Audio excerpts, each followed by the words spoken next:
শুধু এই কথাটা হয়তো লজ্জায় তারা বলতে পারছে না।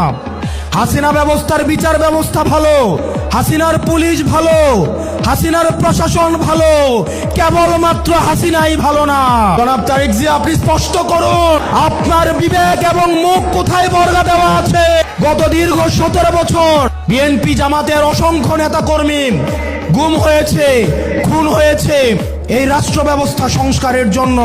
আজকে যখন রাষ্ট্র ব্যবস্থা সংস্কারের সুবর্ণ সুযোগ তৈরি হয়েছে, অত্যন্ত পরিতাপের বিষয়, কিছুদিন হয়তো পরে আমরা শুনতে পাবো হাসিনা ছাড়া ফেসিবাদ ব্যবস্থার সবকিছুই আপনারা রেখে দেন।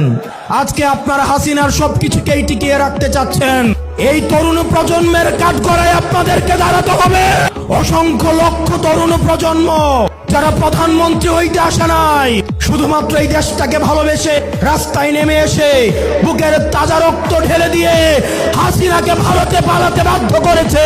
যারা হাসিনার ব্যবস্থা টিকিয়ে রাখতে চাইবে, আমার ভাই আবরার ফাহাদের মতো, আমার ভাই হাদির মতো, আমার ভাই আলিফের মতো আমরা যুগে যুগে রাস্তায় নেমে আসবো ইনশাআল্লাহ।